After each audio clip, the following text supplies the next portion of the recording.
Yo, I'm Matt, And I'm Joel, and we're we're FringeCraft. FringeCraft. Today we're going to be watching part 8 of the Heaven's Gate initiation video series. And most recently in part 7, Marshall Applewhite was talking about the physical form of heaven and just describing the next evolutionary level that humans are supposed to go on when they join the UFO cult. So let's dive in. Of God or the evolutionary level above human is anything less because it has physical characteristics. It has all characteristics. Everything that you can talk about came from them, including evil, including the design of everything that can lead you to go astray if you listen to the wrong sources. You could say that couldn't possibly be true. There is nothing that was not created by the kingdom level above human. And the reason they created everything that there is, including negative options, is so that you could become exactly what you chose to become when you had the opportunity to become it.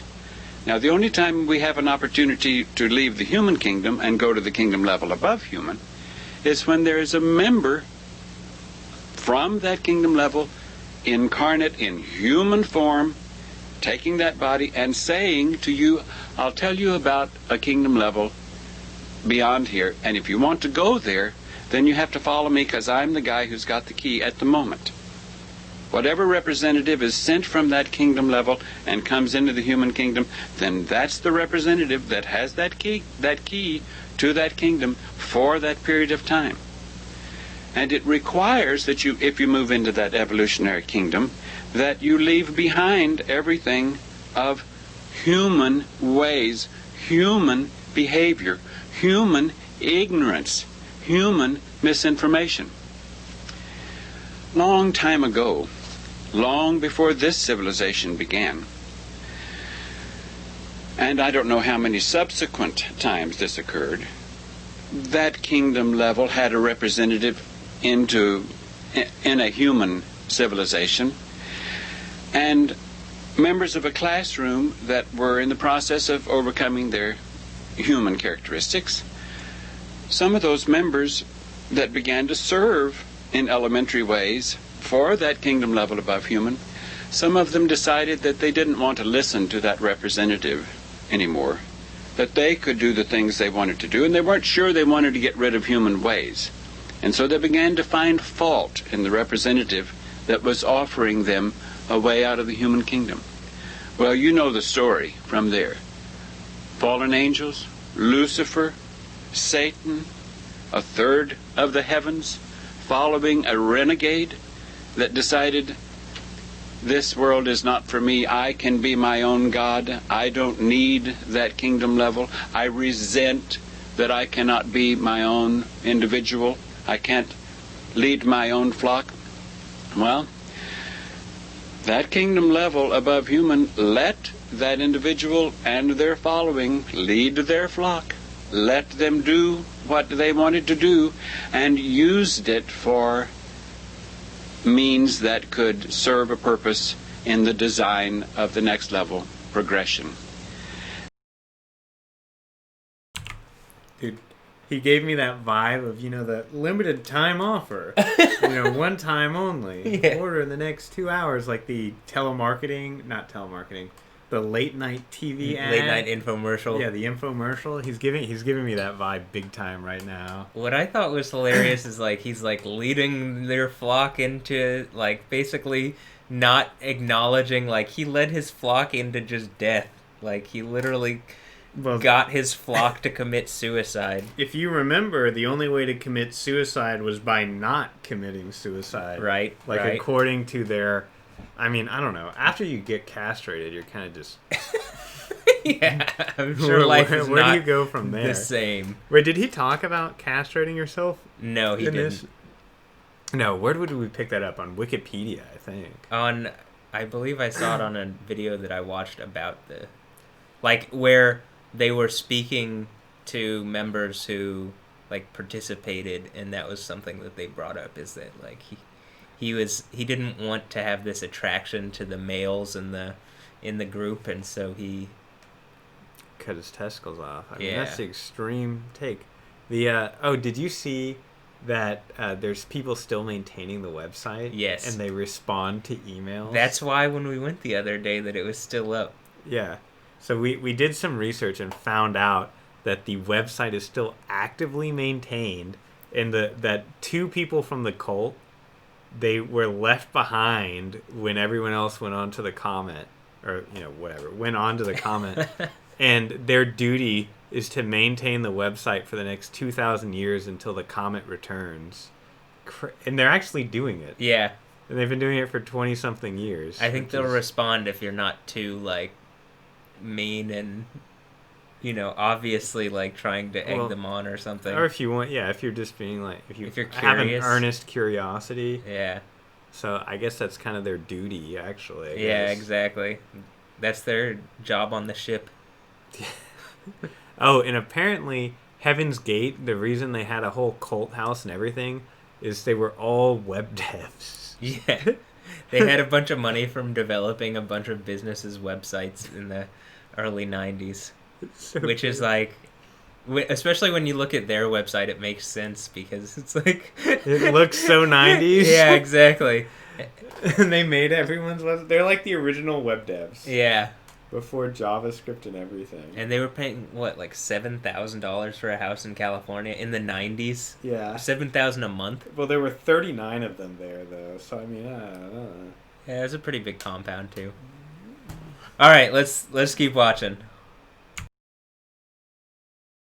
And that very evil presence is thick on this planet because it's the end of an age. It's so thick that it would not have you believe a word I say, and have you not accept anything that I tell you, so that you will not be a recipient of the kingdom they left, they got booted out of, and they want no one to go there. They don't think that it is the only kingdom level. They are resentful. They are in opposition to the real kingdom level above human. Don't forget, the kingdom of God, the kingdom of heaven. Now, end of age, end of civilization, is the worst time for presences of that level. I mean, of those of the renegade level, those that were students of that level and went renegade. When you read in historical data that there was also a hell, and there is a hell, and the hell is where those evil forces are, you can imagine that part of that hell is planet Earth.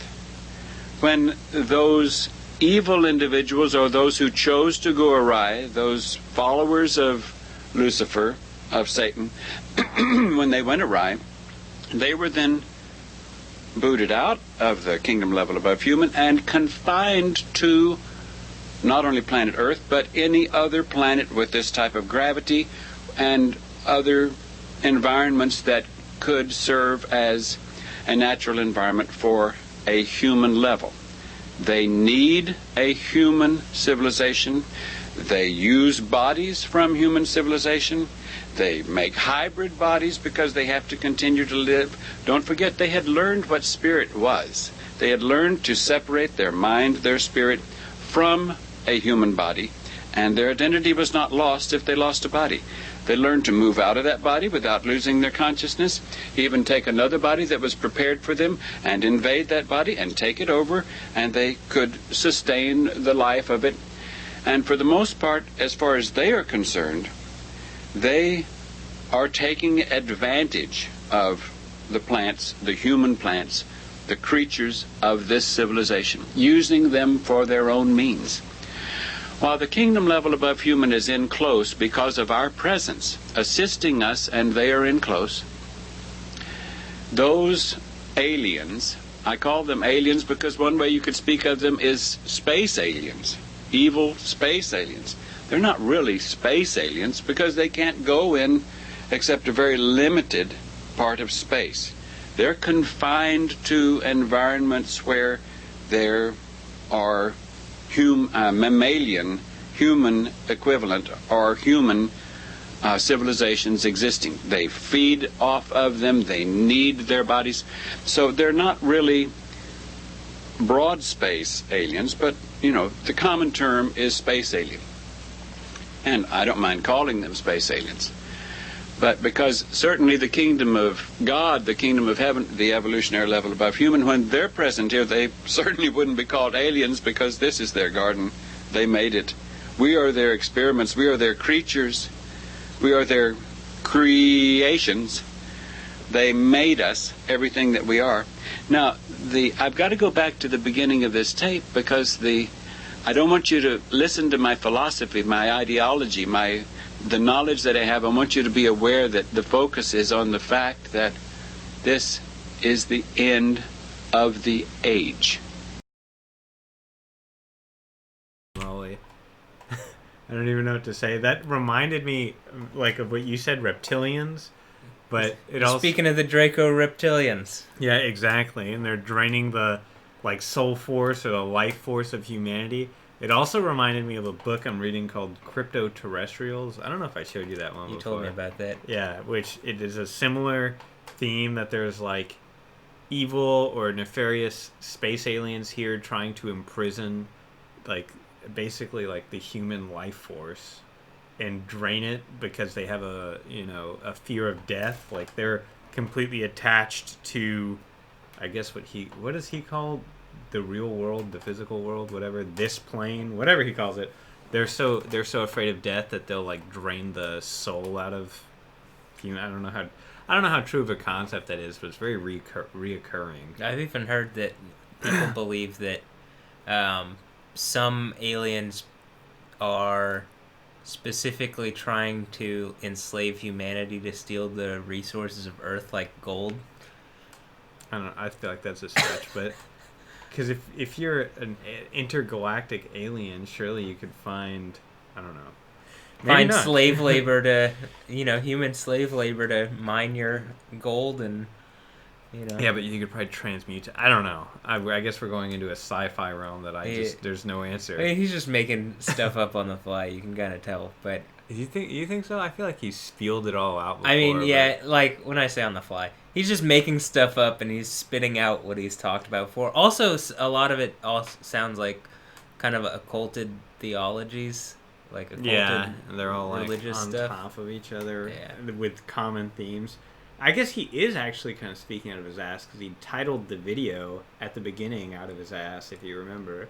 Let's call this video Earth about to be recycled. The only way, or whatever, to escape is if you come with me. That speaking pattern is just brilliant. I mean, he's probably practiced it hundreds of times when he was homeless. Especially, one thing is when you see him here, he looks so different than he did when he was a lot younger. I was showing Joel pictures of him in the 70s, and he looked like a rock star. In my opinion, he looked like he has hair, kind of how do you explain it? He just has good, healthy hair. I don't know. He looks like a good-looking young man who it would make sense why, if he was charismatic at all, he would be able to get people to follow him. Because they want to hang out with him, yeah. Yeah. And now that he's this prune-shaped, balding alien imitator, he looks the part. Yeah. Now it's just that much more confusing. How is this real? He definitely grew to look the part. Yeah. Okay, let's keep watching. At the end of the age, the planet is wiped clean, refurbished, rejuvenated. The mess that the humans have made of it during the civilization that was on it, the mess they've made is cleaned up, it is healed. It's probably done on fast forward. It probably wouldn't take very long to do it by standards of human time. But even if it took 1,000 years to do it, that's a very brief time. We don't know how long it's going to take to do it. We can't estimate that because we're talking two different times anyhow. I mean, I'm trying to relate to you in human time, and yet I am more at home in relating to the time of the next level. But if this planet is about to be recycled, spaded under, refurbished, and the only ones that get to leave it are the ones who want to leave. The only ones who survive the recycling are the ones who want to leave, have found a guide, someone that can give them the information they need to leave, or give them the information that will eventually lead them to leaving. Now, what I mean by that is that during the time that we're here, and, here I am, I'm Doe of T and Doe, of the little religious UFO cult. And yet, because that's what the world dubbed us. And yet, T, who is my father, who is my older member, who gave me birth in the kingdom of heaven long before this civilization. T was here with me on this particular mission. Now, let me describe this mission for a moment. T left in Earth time, 1985, because T had assisted enough that it was time to turn responsibility over to Doe, and for me then at that time to begin a more serious communication with my older member, and to be dependent upon it and reliant upon it. Now, when T and I were awakening, because we entered this environment to any significant degree in the early 70s. We entered in the early 70s. You're looking at the body I'm wearing, you're saying, you're certainly more than 20-something years old. The body I'm wearing is...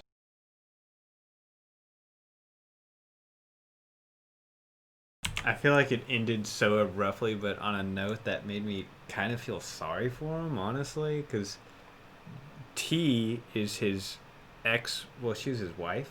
I don't even think she was his wife. They're just, Partners,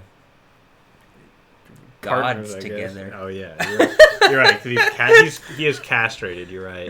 Like he's like he's basically saying that she was his father. But she was like his best friend, and she died before him. So it's just like, I don't know. He looks really sad. Like he lost like Someone important to him. Yeah, someone important to him, and he doesn't know how to carry on. That's what it looked like to me watching him cry there. I don't know. It looks like real tears coming out of him. Like I think he believed all this. Yeah, for sure. For sure. That was sad. What did he oh yeah, just that. Just how he's fulfilling the mission. He's clearly aware of how people see what he's doing. That little UFO cult that they so-called, and he seems like, this time he seems almost angry about it. He's like mad that that's how people see him. Well, that's probably all they know about it before they're just like, tuning out. Yeah. Tuning out. I mean, so one of the things that I've heard is that because the time period that he did this was when hippies were kind of trying to find spirituality in other things. Oh, like the 70s? It was like literally the perfect time for something like this to kickstart. Dude, I mean, now's the perfect time. That's true. There's a lot of people that are into this kind of stuff. I mean, I love UFO stuff. I mean, I don't know. If I made a UFO cult, though, it would be a lot more convincing than this. Personally, I think. 'Cause 5 years from now, we're going to look back to this video. This is where Joel figured it out. With all of our cult members. This is where we figured it out. You have to watch the 10-video introduction of us reviewing that's the new initiation tape. Yeah, we'll see. This is where we figured out how to get to the next level. The cult leader. YouTube cult. I mean, those basically exist now. YouTube cults. Yeah, they do. Cults of personality are pretty prevalent. Among, I think streamers have pretty significant, and YouTubers. Yeah, that guy I was talking about, Stefan Molyneux, like, he strikes me exactly as that. Because he has the same format of, like, the talking head that's just, like, totally looking confident. into your soul. Yeah, looking straight into the camera and just, like, talking in a stable, monotone voice that's totally calm, telling you what to do and leave your friends and family behind. Like that's. I mean, I think That's like the similarly, key. Joe Rogan has a very You think like so? a big cult of personality. Yeah, definitely. Yeah. I mean, I love I don't. Joe Rogan UFO and like Yeah, I mean, I watch ancient almost every archaeology stuff. episode. I'm I enjoy all it. about that. I feel like he has very relevant to like what we're into.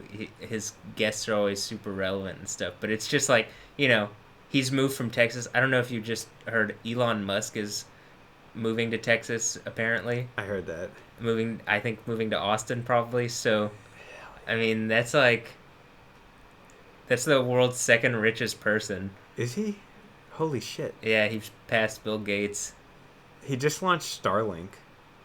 Yeah, I mean, he has his hand in so many different things, and he's like literally the chief science officer of all of them. Dude, he's gonna get us back to intergalactic human civilization. We're gonna be a Type 1 civilization because of Elon Musk. He's done a lot. I'm a fan of him. He's good. He's who got me to quit Instagram. He's a very interesting person, yeah. All right, well, stay tuned for part 9 in our series. I've been Matt. And I'm Joel. And we're FringeCraft. Later. See ya. I keep